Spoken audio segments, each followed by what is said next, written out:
Mesmo sentados, estende a sua mão direita para a Cris. A Cris dividia comigo. Diácono, eu estou preocupado porque eu estou amamentando. E pode levar o bebê? Eu falei assim, está no carro ali? Eu falei, pode, mas quem vai ficar com ele enquanto você está aqui, né? O marido está ali, graças a Deus. Eu pensei que seria eu que teria que ficar com ele. Nossa Senhora providencia tudo. Repita comigo, Senhor Jesus, abençoa a Cris com toda sorte de bênçãos. Ilumina o pensamento. Traz palavras sábias que nós precisamos ouvir. Obrigado pelo dom que concedestes a ela. E abençoando a Cris, abençoa seu esposo, toda a sua família. Amém. Cris, fica à vontade. A única coisa que eu até brinquei com o Márcio, a única coisa é que alguns podem não te conhecer. Eu não quero fazer a apresentação, apesar de conhecer. Se apresente você, se quiser usar ali embaixo, fica à vontade. Posso tirar a máscara? É para vocês me verem melhor, né? Bom, primeiro, muito boa noite a todos. Salve Maria Santíssima.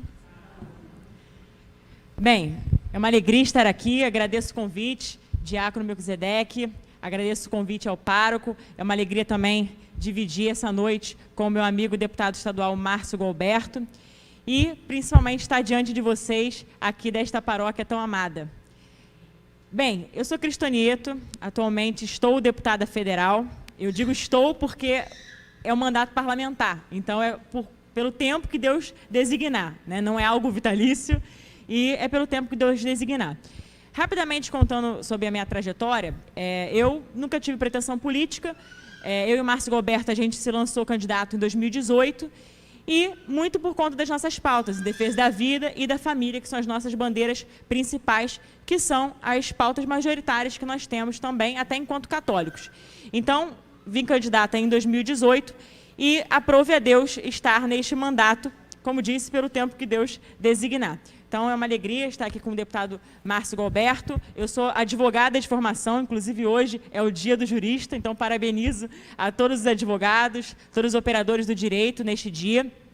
E o tema que nos cabe falar aqui hoje, meus amados, é sobre a família, a beleza e os desafios de se viver em família, de se estar em família.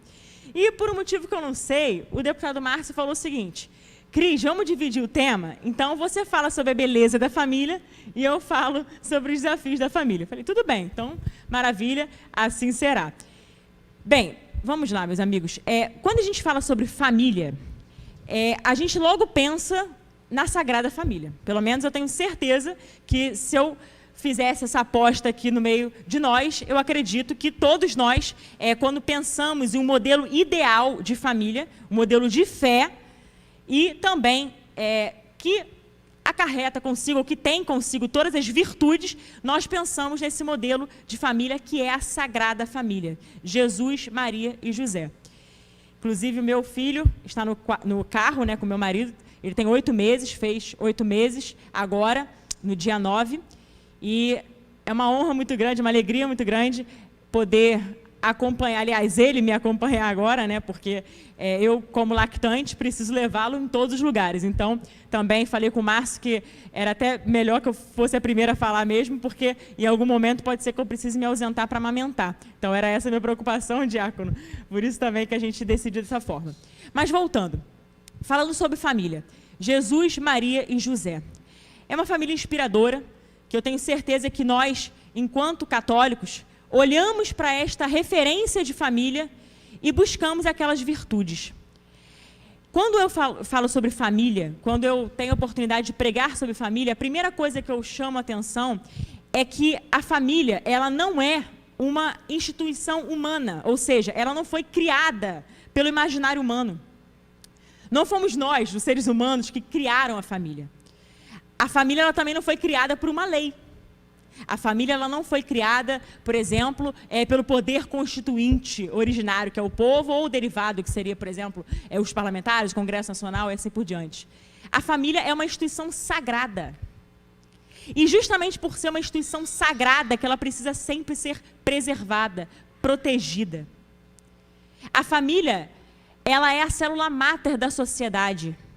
É o que eu chamo de núcleo vital. A doutrina social da Igreja Católica, quando fala de família, diz que a família é o núcleo vital da sociedade. O que significa dizer? O que significa isso? Significa dizer simplesmente, meus amigos, que não existiria sequer sociedade se primeiro não existisse a família. Sequer existiria Estado se antes não existisse família. Portanto, a família ela precede o Estado. A família vem primeiro. A família é o fundamento histórico da polis. Quando a gente estuda, por exemplo, não só as questões políticas, etc., mas quando a gente vê a origem de tudo, a gente vê que lá estava a família. Quando Deus criou o homem, a sua imagem e semelhança, colocou Adão no paraíso, ali no Jardim do Éden, ele viu que tudo era bom. Ele criou o mundo em quantos dias mesmo, hein? Vamos interagir, gente. 7 dias ou 6? Ele criou o mundo em 6 dias, no 7º ele descansou. Perfeitamente. Então, ele criou o mundo em 6 dias, viu que tudo era bom, né? Criou o homem à sua imagem e semelhança e viu que era muito bom ter criado o homem à sua imagem e semelhança. Mas ele viu que tinha uma coisa, uma única coisa que Deus viu que não era bom. Vocês se recordam o que era? O homem estava sozinho.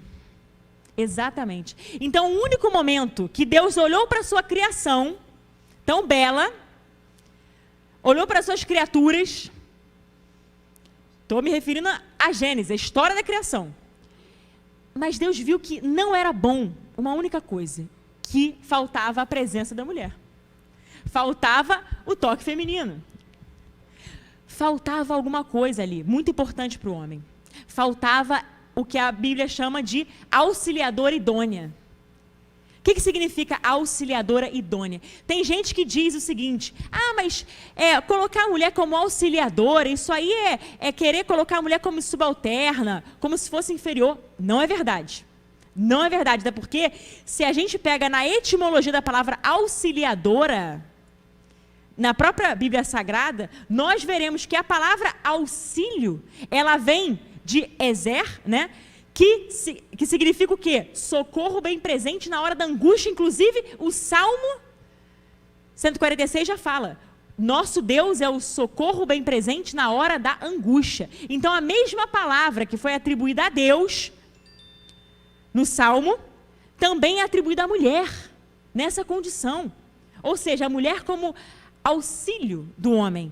Ou seja, a mulher, ela é companheira, ela é parceira do homem, ela não é inferior em nenhum motivo, em nenhum momento ela é inferior ou é inferiorizada. Não, a mulher, ela é colateral, por assim dizer, do homem.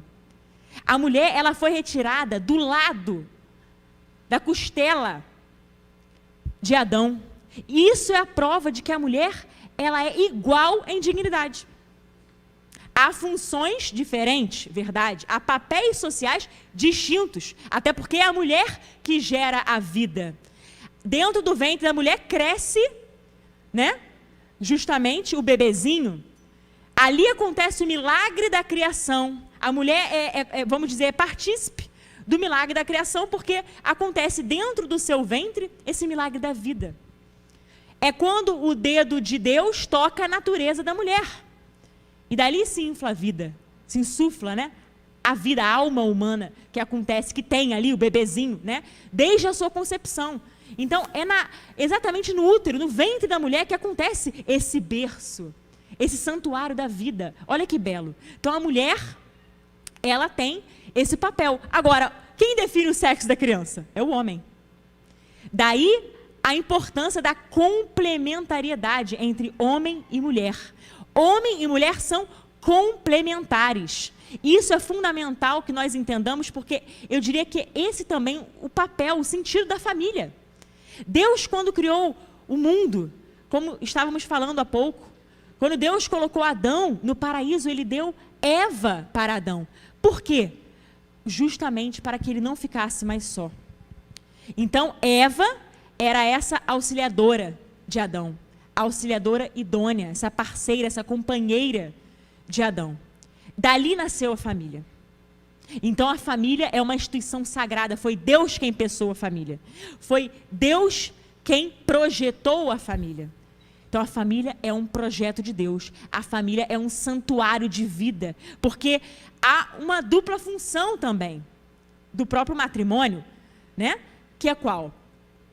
A questão procriativa, ou seja, de procriar a espécie, porque se não tiver procriação, acabou a sociedade, né? E também a questão unitiva. No ato, por exemplo, sexual, no contexto do matrimônio, o próprio sexo ele é, digamos assim, elevado à categoria de sacramento. Em que sentido? Porque ali nós temos o grau máximo de intimidade do casal. Ali acontece o leito nupcial. O céu fica em festa, por exemplo, quando isso acontece, porque ali o casal ele se abre à vida, a esse milagre da vida. Então a família é santuário de vida. A família é projeto de Deus. É uma instituição sagrada. Eu vou repetir de novo, porque é necessário que nós entendamos isso. Até porque mais adiante, o deputado Márcio, certamente, quando falar sobre os desafios que a família enfrenta, ele deve falar sobre as ideologias que atentam contra a dignidade da família. Então, é importante primeiro nós entendermos isso. A família não foi feita, não foi criada por mãos humanas, mas sim porque Deus a projetou. Deus quis a família. E por isso nós temos que preservá-la desta forma que Deus criou. Por isso é que Deus deu Eva para Adão e Adão para Eva, para que eles em comunhão, eles juntos, pudessem construir ali a sua família. E sim, perpetuar a espécie, a procriação. Por isso que havíamos mencionado anteriormente, a família ela precede até o Estado. Como disse, não existiria nem sociedade. A sociedade não existiria se não existisse família. Concordam comigo? Pois é. Então, daí a importância máxima da família e da sua dignidade. Agora, também precisamos repetir que homem e mulher são iguais em dignidade. Também há outras tantas questões que tentam colocar para contaminar essa igualdade de dignidade hoje. Muitos tentam dizer o seguinte, já ouviram? Vou fazer uma provocação aqui no bom sentido da palavra. A Bíblia é machista. Não é verdade. A Bíblia não é machista. Quem fala isso demonstra um profundo desconhecimento sobre as Sagradas Escrituras. Sabe por quê? Eu citei há pouco o que significa a palavra auxílio. Então, dizer que a mulher é auxiliar não significa colocar a mulher como relegada a segundo plano, como se fosse segunda categoria. Não é verdade. A mulher ela tem essa importância máxima, tanto que a palavra que foi atribuída a ela também é atribuída a Deus, socorro bem presente na hora da angústia. Agora, da mesma forma, nós vemos, por exemplo, que o apóstolo São Paulo, quando fala sobre matrimônio, ele diz, mulheres, sede submissas. Outra questão que gera muita incompreensão no mundo de hoje. As pessoas colocam a palavra submissão como se fosse um sinônimo de sujeição. Outra falácia, outra mentira. Falar que a mulher é submissa não significa que ela seja inferior. Meu marido e meu filho chegaram ali. Meu filho acordou. Pois é, não podia deixar de mencionar a presença honrosa desse neném lindo, Davi. Tira até a concentração da mãe, né? Tira até a concentração da mãe nesse momento. Pois bem, voltando aqui às atenções. Mas então, meus amigos, falar que a mulher é submissa significa que ela está sob a mesma missão do homem. O homem é a autoridade espiritual da casa, o homem é o provedor do lar, ele confere segurança. E que bom que é assim. Quando eu olho, por exemplo, meu marido, não estou falando isso só porque eu estou diante da presença dele, não. Mas porque é algo real, o próprio sentido, né, do matrimônio. O matrimônio, ele é comparado, eu diria, né, à própria questão da salvação. Por exemplo, o que Deus disse? O que Nosso Senhor disse? Maridos, amai as vossas esposas, como Cristo amou a igreja e se entregou por ela. O que isso quer dizer? Maridos, homens aqui presentes, maridos, amai as vossas esposas. Olha a responsabilidade. Mas de que forma vocês devem amar suas esposas? A ponto de morrer por elas, dar a vida por elas. Vocês estão percebendo a magnitude disso? Não só o grau de importância disso, Mas vocês estão percebendo a profundidade que é o matrimônio? Vocês, homens, têm que estar dispostos a dar a vida pelas suas mulheres, pelas suas esposas, se for necessário. Assim nosso Senhor colocou e constituiu o matrimônio. O matrimônio é isso. A mulher é pedido o quê? Para que elas sejam submissas aos seus maridos, para que elas respeitem a autoridade dos seus maridos. Ou seja, que elas estejam sob a mesma missão dos seus maridos. E claro, né, que a graça do matrimônio, as graças advindas do sacramento do matrimônio, daí a importância de que o matrimônio ele é sagrado, né? Ele é um sacramento, e detalhe, sacramento do serviço. Amai as vossas esposas como Cristo se entregou por elas. Também faz a tônica, né, do que é o sacramento do serviço. É um servir ao outro. Já devem ter ouvido falar, alguém dizer assim, por que você casa? Alguém já deve ter feito essa pergunta. Ah, olha, por que você vai casar? Qual que é a resposta que a gente muito ouve, né? Ah, porque eu quero ser feliz. Um padre, certa vez, advertiu uma pessoa que falou isso. Porque ele disse, olha, você não está casando porque você quer ser feliz. É claro que isso é uma consequência natural, né? Mas você está casando, se é um sacramento do serviço, você está casando para fazer o outro feliz. Então eu tenho que santificar o meu marido. Eu tenho certeza que quando eu chegar no céu, se Deus quiser, irei para lá, né? Nós iremos para lá, assim, a gente espera, a gente busca a santidade para isso, né? A gente busca a santidade aqui, para que um dia, se Deus quiser, nós, enfim, para que a gente possa, né, fazer jus à coroa de justiça que está nos céus. Né? A gente quer, de fato, um dia habitar o céu. Mas eu tenho certeza que quando eu chegar lá, se assim Deus permitir, a primeira coisa que ele vai perguntar é, deixa eu ver se você cuidou bem do Lucas. Deixa eu ver se você santificou o seu marido, porque não adianta também ser aquela coisa egoísta. Eu me preocupar com a minha vida espiritual e deixar meu marido, por exemplo, para lá. Relegar o meu marido, né? A último plano. Isso não é servir dentro do matrimônio. A família, ela precisa está bem enraizada em Cristo, né? A família, ela tem que ter essa percepção. O homem precisa ajudar a santificar a sua esposa. E a sua esposa precisa ajudar a santificar o seu marido. E os dois, juntos, crescerem em comunhão e em virtudes. Comunhão entre eles e com Deus e em virtudes. E, obviamente, isso vai refletir diretamente na educação dos filhos. Os pais que procuram a Deus, que buscam a Deus verdadeiramente, os pais que buscam crescer na espiritualidade, uma espiritualidade fecunda, uma vida espiritual verdadeira, genuína, sincera, busca crescer em amor a Deus, pelo temor de Deus, tenho certeza que isso também vai repercutir, vai refletir nos filhos. Para que nós criamos nossos filhos? Há quem diga, né? Inclusive eu já ouvi muitas vezes essa frase, nós criamos nosso filho para o mundo. Não é verdade também. Nós não criamos nosso filho para o mundo, não. Embora os nossos filhos vão habitar o mundo, nós criamos os nossos filhos para que sejam cidadãos do céu. Nós criamos os nossos filhos para o céu. É para isso que nós educamos. Nós queremos que os nossos filhos, eles sejam santos. Vocês têm noção do que é isso? Vocês têm noção da importância que é nós termos pais e mães virtuosos, para que tenhamos uma sociedade virtuosa por consequência? É quase que uma consequência lógica. Pais e mães virtuosos formam filhos virtuosos e filhos virtuosos formam gerações virtuosas. Gerações virtuosas formam uma sociedade virtuosa. É uma consequência, quase que uma relação em cadeia, né? Pois é, hoje a gente está vivendo, eu diria, tempos muito sombrios, de pessoas que estão abrindo mão da maternidade, de mulheres que estão abrindo mão da maternidade, de homens que estão abrindo mão da paternidade, de pais que estão terceirizando a educação dos filhos, seja para a escola, embora a escola tenha que ser parceira, mas não usurpadora da função da família.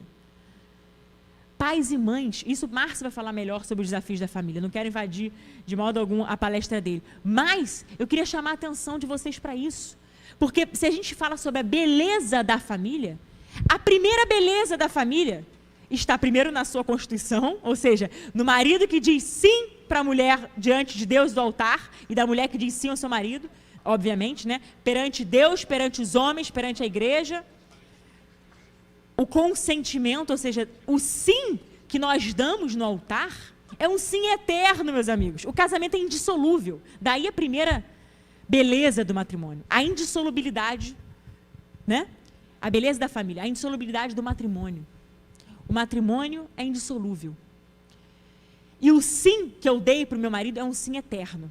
Quando meu marido, só bem brevemente, né, um pequeno testemunho, né? Quando meu marido me pediu em casamento, no dia 8 de março de 2015, ele chegou para mim e falou assim: amor, depois dessa trajetória, enfim, né? Depois do discernimento que Deus nos concedeu, de que você é a minha Maria, né? E que eu sou o seu José, então eu quero te pedir em casamento. Ele me pediu em casamento. Sabe o que eu disse a ele? Antes de dizer o meu sim, claro que eu fiquei toda feliz, entusiasmada, qual é a mulher que não fica, né? Mas antes de dar o meu sim para ele, eu disse a ele assim, falei: Lucas, primeiro, você tem ciência do que você está me pedindo? Ele disse: tenho. Ele já era, obviamente, convertido, já era um rapaz, sempre foi, né? Um rapaz muito virtuoso. Eu não falo isso por demagogia. De fato, o meu marido, ele tem uma pureza de coração muito grande, que eu espero que Deus o conserve sempre, porque foi isso que me atraiu nele. Foi a pureza do coração do meu marido que me fez ter aquele primeiro brilho nos olhos, né? A pessoa dele. Ver um coração adorador, um coração temente a Deus, um coração de alguém que realmente se entrega e fica de joelhos perante a autoridade do nosso Senhor Jesus Cristo. Foi isso que me atraiu no meu marido. Não foi questões materiais ou a beleza física. Claro, a beleza física importa, né? Mas não é. Até tem uma amiga minha que diz: beleza não põe mesa. Porque não é o mais importante. Beleza um dia pode acabar. As pessoas envelhecem, né? Faz parte. Agora, e a beleza interior? Isso é o que deve ser, de fato, preservado. É a beleza interior. Isso é o mais importante de tudo. Então, meus caros, quando o meu marido me pediu em casamento, no Dia Internacional da Mulher, né? Curiosamente, um dia que, infelizmente, hoje tem muitas ideologias que sequestraram essa data, mas é um dia importante, né? Falar da valorização da mulher. Agora, nesse dia, meu marido me pediu em casamento. E eu disse a ele: primeiro, você tem ciência do que você está me pedindo? Ele, com todas as letras, disse: sim. Você tem certeza? Tenho. Aí, a terceira questão que eu levantei para ele, que eu falei para ele, foi assim: você está disposto a carregar esta cruz para sempre? Porque nós temos que saber que nós temos limitações, nós somos pecadores, embora lutemos e combatamos o pecado. Aqui sinceramente, né, quem gosta do pecado tem uma coisa errada, né? Quem gosta das situações, das circunstâncias de pecado tem uma coisa errada, né? Nós, enquanto católicos verdadeiros e autênticos, precisamos de quê? Combater não só o pecado, mas as ocasiões de pecado, ou seja, as ocasiões que nos fazem pecar, ou seja, as nossas tentações. Embora nós saibamos que nós temos, né, a concupiscência, que é essa inclinação ao mal, essa propensão que nós temos de pecar. Somos falhos, somos pecadores, somos miseráveis. E eu tenho total ciência, né, da minha miserabilidade. Então, sabendo disso, eu falei: amor, você está disposto a carregar esta cruz para sempre? Por mais que eu seja uma cruz pesada, muitas vezes? Ele disse sim. Então, com as 3 respostas sim dele, eu falei: então é para casar mesmo. Então é para casar. E aí eu dei meu sim para ele, e aí casamos, e estamos agora com um bebezinho de 8 meses. Na verdade, temos um bebê aqui e um no céu, né? Nós não podemos nos esquecer. Perdemos um aqui na terra, mas ganhamos um filho no céu, que eu digo sempre que é o nosso intercessor. Eu chamo de Maria Sofia, né? A minha filha Maria Sofia, que infelizmente, né, aprove a Deus retirá-la do nosso meio, mas para que fosse nossa intercessora lá no céu. E tem o Davi, que está com 8 meses, fez agora. E essa é a nossa família. Com todas as dificuldades, com todas as tribulações que podemos enfrentar, que faz parte de todo o processo, com as nossas limitações. Agora, a família que Deus me deu. E como eu amo minha família. Eu estou falando da minha família, estou dando esse testemunho aqui pessoal, mas eu tenho certeza que cada um de vocês tem essa consideração pela sua família. Às vezes a gente olha, por exemplo, para os nossos pais, né, para as nossas mães, e quem sabe, algumas pessoas possam até ter dificuldade, talvez, de relacionamento com alguém da família, mas a família, ela é bela, mesmo com toda a diferença. Mesmo com, eu diria, com todas as... quando eu falo diferença, me refiro até às dificuldades que a família possa enfrentar, seja de ordem financeira, às vezes por alguma contrariedade, não importa. Mas nós devemos amar a nossa família. E é a força do amor que nós temos à nossa família que nos faz querer também lutar pelas famílias dos outros. Eu não posso pensar só na minha família, seria até muito egoísta, né? Até hoje, na qualidade de parlamentar, ou seja, fui eleita democraticamente pelo povo, eu não estou aqui fazendo palanque político de modo algum, mas eu estou apenas dizendo, da mesma forma que as pessoas confiaram em mim, como católica, que eu defendo a família, eu preciso lutar pelas famílias de cada um, senão seria até uma hipocrisia muito grande. Então eu preciso não só amar a minha família, mas amar a família das pessoas também. Famílias. Família é projeto de Deus. Né? É o berço onde se dá, onde acontece também, onde, diria, né? é transmitida a cultura. Então, tudo que a gente aprende dentro de casa. Eu aprendi, por exemplo, o respeito, eu aprendi todas as virtudes, a própria ordem, a disciplina, enfim. Todas as virtudes eu aprendi dentro de casa. Mesmo que muitas vezes, né, sob uma pedagogia que eu chamo de Havaiana voadora, né? Pois é, alguns devem conhecer. A Havaiana voadora funciona, essa pedagogia comigo funcionou muito. Pois é, porque a minha mãe, às vezes, ela precisava ameaçar, né? No bom sentido, mas me educou. E eu não tenho nenhum trauma, nenhum tipo de trauma em afirmar isso. Porque, na verdade, a minha mãe estava me ensinando o quê? A respeitá-la. Sim, a respeitar a autoridade dela. O 4º mandamento da lei de Deus fala de quê? Honrar pai e mãe. Veja, eu só consigo respeitar um sacerdote, eu só consigo respeitar uma autoridade constituída, eu só consigo respeitar um professor dentro de sala de aula, porque primeiro eu respeito meu pai e minha mãe dentro de casa. Vocês podem ter certeza, assim, eu acho que também é outra consequência, né, do desmantelamento das famílias. Hoje a gente vê uma sociedade com inversão de valores tamanha, porque infelizmente, dentro de casa não se dá limite. Infelizmente. Mas, com a graça de Deus, a minha mãe, meu pai, eles me ensinaram, né? Com essa pedagogia, muitas vezes, mas necessária. E, como disse, eu não sou traumatizada por isso. Eu não vou falar com nenhum tipo de respeito humano. Não sou traumatizada por isso. Pelo contrário, eu os agradeço. E eu os amo. Porque eles forjaram meu caráter também. E se eu posso hoje testemunhar isso a vocês, é porque eu aprendi a lição dentro de casa, eu aprendi esse respeito. Por isso que eu citei o 4º mandamento da lei de Deus, honrar pai e mãe, ele deriva para as demais autoridades.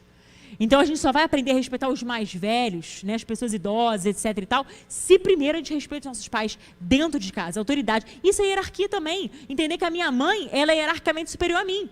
Minha mãe me trouxe ao mundo, né? Pois é, eu preciso respeitá-la. Eu não posso simplesmente ser rebelde. Às vezes, muitos jovens atentam para a rebeldia, como eu um dia, né? Mas, com muito esforço e com amor, com caridade, minha mãe e meu pai me educaram para que eu aprendesse essa lição. E nós precisamos entender que a família, isso é belo da família também. A família é um celeiro também de santas vocações. Ou pode ser, eu diria, um celeiro de vocações, entre aspas, desviadas. Por que eu cito isso? Vou dar um exemplo para vocês. 2 exemplos que são diametralmente opostos, tá? Da onde sai o santo sacerdote? De dentro de casa. De dentro de uma família. Então, por exemplo, da onde saiu o diácono Melquisedeque? Do seio de uma família, não é verdade? Da onde saiu o Papa Francisco? Do seio de uma família. Papa Bento XVI, nosso Papa Emérito, de dentro de uma família. Agora eu vou para o extremo oposto.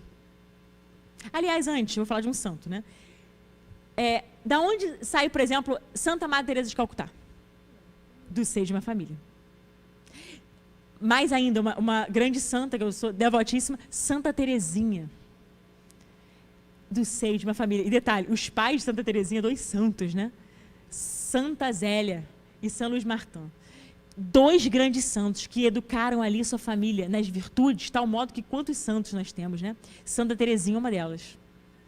Então, saíram do seio de uma família. Agora vamos para o extremo oposto. Da onde sai o assassino? Do seio de uma família. Da onde sai o latrocida? O estuprador? Estou pegando pesado, né? Mas saem do seio de uma família. Muitas vezes, famílias que estão desmanteladas. Famílias que talvez perderam um pouco o sentido, né? Agora, qual que é o segredo? Olhando a sociedade hoje, do jeito que está, qual que é o segredo? Quem é o criador, né, da família? Quando eu falo criador, no sentido daquele que de fato pensou e projetou a família. Nós já falamos que é quem? Deus. Então eu diria que o segredo é voltar para Deus. Porque Ele é o princípio e o fim de tudo. Voltar para nosso Senhor. Então muitas vezes a gente passa por dificuldade mesmo, diante, ou melhor, dentro da nossa família.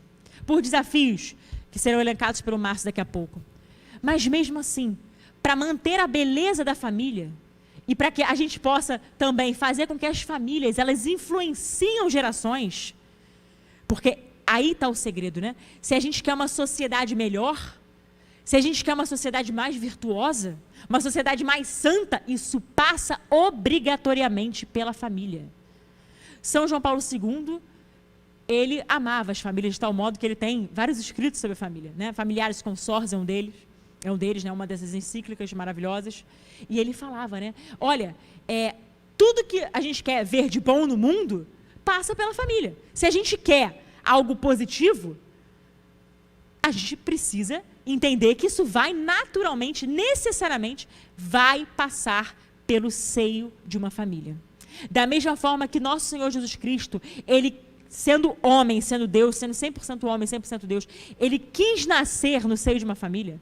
E aqui também está outro ponto extremamente importante, diria que até o ponto nevrálgico, né? O ponto assim, crucial dessa breve exposição, que eu nem sei quanto tempo eu tenho. Estou falando aqui, nem sei que horas são. Quanto tempo que eu tenho, diácono? Mais 5. Ah, que bom. Acho que ele fosse falar que tem mais 1. Mas mais 5 ainda dá um pouco mais de elasticidade aqui. Mas voltando. Então, meus amigos, o ponto crucial da nossa, eu diria, dessa breve exposição que nós fizemos aqui. Meus amigos, nosso Senhor Jesus Cristo, Ele é 100% homem, 100% Deus. Ele poderia muito bem ter vindo aos 30 anos direto. Não poderia? Ter brotado na terra aos 30 anos? Poderia. Ele é Deus. Mas Ele quis nascer no seio de uma família. Ele quis ter uma mãe. Se nosso Senhor, se Deus quis ter uma mãe, que dirá nós, né? Que dirá nós. Pena que algumas pessoas rejeitam a Virgem Maria. Pena. Mas isso também é rejeitar o próprio Deus, porque Deus quis ter uma mãe. Nosso Senhor Jesus Cristo, Ele quis nascer no seio de uma família.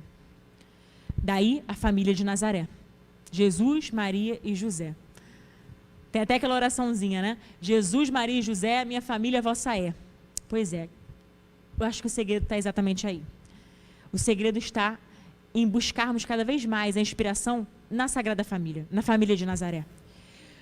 Quando a gente observa os detalhes da vida de Jesus Cristo, desde o anúncio do anjo à Virgem Maria, Nossa Senhora ali, uma humilde serva, né? Aquela que acolheu a vontade de Deus, independente de ser, depois de poder ser criticada publicamente, né? Porque naquela época era inconcebível, imagina, uma virgem. Quem ia achar que ela era virgem mesmo, sendo que ela estava grávida, por força do Espírito Santo? Então, naquela época, ela poderia ser massacrada publicamente, né? Por assim dizer. Mas ela deu sim. Então, a salvação entrou no mundo por meio do sim de Maria, né? Então, daí, o primeiro recado que nós temos. Desde o anúncio do anjo, do sim de Maria, ali no seu ventre, né? Sendo, no caso, gerado, não criado, né? Porque nosso Senhor é consubstancial ao Pai, como diz o credo niceno constantinopolitano, mas ali nosso Senhor Jesus Cristo, gerado por força do Espírito Santo, nosso Senhor que santifica também, né? Tanto que no ato da visita a São João Batista, a Santa Isabel, né? E Zacarias, ali estava São João Batista. Ele santificou na ordem da graça, São João Batista. O primeiro milagre de Jesus não foi nem o tratado, né, de São Luís de Maria Montfort, o Tratado da Verdadeira Devoção, fala que o primeiro milagre de Jesus não foi nem as bodas de Caná, não. Na ordem da natureza, sim, mas na ordem da graça foi a santificação de São João Batista no ventre ainda. Então, nosso Senhor Jesus Cristo santificou o ventre. Né? Santificou, inclusive, aquela família. Santa Isabel, Zacarias e seu filho, né, São João Batista, que depois veio a ser aquele que batizou Jesus Cristo. Então, eu estou comentando sobre a importância que tem nós voltarmos para a Sagrada Família. Quando, por exemplo, nosso Senhor Jesus Cristo estava para nascer, vocês vão se lembrar bem, vocês vão se recordar, não tinha onde reclinar a sua cabeça. Eles foram, onde que Nossa Senhora foi ter Jesus? Foi dar à luz? Numa estrebaria. Por isso que tem o presépio, né? Ali os animaizinhos. Ou seja, ele nasceu numa manjedoura, no meio de uma estrebaria, com os animais, para demonstrar esse caráter de humildade. A humildade deste homem, que nos ensina muito. Hoje, nós vemos pessoas absolutamente soberbas. Nós temos que lutar muito contra a nossa soberba. Nós corremos muito esse risco. Nós, quando eu falo, cada um de nós, né? Com os nossos pecados. Mas nosso Senhor veio nos ensinar que Ele nasceu de forma humilde. Então, a humildade ali, eu diria que é uma das primeiras virtudes que Ele também veio nos ensinar. Nossa Senhora, São José ali presente. Depois, Herodes veio querer matar, né, os meninos, ou seja, todos aqueles do sexo masculino. Herodes tentou matar, né, infelizmente, nosso Senhor Jesus Cristo. E aí o que aconteceu? Veio o anjo, anunciou e pediu para que José saísse dali e fosse para o Egito. E em obediência à voz de Deus ele foi. Eu estou contando essa breve história que vocês bem conhecem, vocês já sabem, estou recordando, para mostrar o seguinte: olha só a Sagrada Família com todas as suas dificuldades, olha a beleza dessa família, que em amor, que em virtude, que em doação, né? Quando eu falo doação, porque nosso Senhor Jesus Cristo, ele cresceu no seio dessa família, cresceu em sabedoria, estatura e graça diante de Deus dos homens. E Nossa Senhora e São José educaram nosso Senhor Jesus Cristo. Ele ficou 30 anos numa vida oculta, depois foi para a vida pública, com 30 anos. Mas com 30 ou 33 foi a vida pública de Jesus, mas até os 30 anos dele, ele viveu numa vida oculta. Ali sendo educado por Nossa Senhora e por São José. Sendo educado, como disse, nas virtudes. Então, esta é a família que tem que nos inspirar. Este é o modelo real. Essa é a referência de família que precisa nos inspirar. E que nós precisamos amar. Amando a Sagrada Família e aprendendo dela, com todos os detalhes, né, que nós aprendemos da Sagrada Família. Quando eu falo os detalhes, pequenos detalhes dessas virtudes que mencionamos aqui, também poderia falar muito mais sobre o que a Sagrada Família nos ensina. Mas o que eu quero despertar em vocês: amem as suas famílias com todas as mazelas que a sua família pode ter, com todos os pecados, com toda a dificuldade. Ame a família. A via do amor é sempre a via mais segura, a via mais concreta, né? É a via do amor. Se a gente, por exemplo, o São João Paulo II já falava muito sobre a civilização do amor. Como é que a gente vai construir uma civilização do amor se antes a gente não ama a nossa família? Madre Teresa de Calcutá também nos ensinava: olha, você quer mudar o mundo? Tem muita gente que fala: vou mudar o mundo, vou lá para a África fazer caridade. Lindo, louvável, maravilhoso. Agora, muito mais difícil do que isso, eu digo, é o que ela diz: quer mudar o mundo? Vá para casa e ame sua família, porque são as pessoas que mais conhecem as nossas debilidades, as nossas fragilidades. Meu marido, mais do que ninguém, meu marido me conhece. Eu estou há 10 anos com ele. No caso, se contar namoro, noivado e casamento, eu estou há 10 anos com o Lucas. Vamos fazer 5 de casados. E com 2 filhos, como mencionei a vocês. Um no céu e um aqui. E abertos à vida, quantos filhos Deus quiser nos dar. Acolhemos e acolheremos com muita alegria, porque essa é a missão do casamento mesmo. Né? Nós temos que abraçar, acolher a vida e gerar vida. Porque a família é o santuário de vida. Esse é o papel. Mas, mais do que tudo isso, o que nós precisamos é que as famílias sejam santas. Amar as famílias, ensinar que as famílias precisam ser santas. Precisamos de filhos santos. É muito fácil, aí eu finalizo, é muito fácil a gente terceirizar a culpa. Né? É muito fácil a gente dizer, o problema do país é, sei lá, a economia. O problema do país é a cultura. O problema do país é a falta de dinheiro. A gente sempre vai estar elegendo, né, situações ou culpados, mas a gente, às vezes, é incapaz de ter a humildade de reconhecer onde eu estou falhando. Outro dia, eu mesma, em oração, me peguei pensando nisso. Às vezes, parece que é fácil demais, né, eleger culpados, terceirizar. Mas, se eu quero realmente mudar o mundo, eu preciso primeiro mudar de dentro para fora. Não adianta eu querer mudar o vizinho. Não adianta eu olhar para a trave do olho do vizinho. Eu primeiro preciso tirar as escamas dos meus olhos. Será que eu vou precisar cair do cavalo como Paulo, o apóstolo São Paulo? Muitas vezes, né? Muitas vezes na dificuldade que a gente é forjado no caráter, né? Muitas vezes é no desafio de cada dia que a gente, de fato, aprende. Muitas vezes na dor. Mas por que a gente não pode seguir pela via do amor, né? Que é a via mais fácil e mais segura. Mas talvez não a mais simples. Porque amar, meus amigos, é também se doar. A beleza da família, ela está aí. De ser, ou melhor, de servir, de cuidar, de amar e se doar em amor. E se a gente quer aprender a amar, a gente só aprende amando. É exatamente assim. Não tem fórmula mágica. Às vezes, a gente conhece o pior pecado do vizinho. Exemplo, sei lá, da minha mãe, do meu pai, do meu marido, enfim, não importa. É difícil, né? Olhar, às vezes, para uma pessoa que feriu a gente na alma, talvez, estou dando um exemplo hipotético, e amar essa pessoa.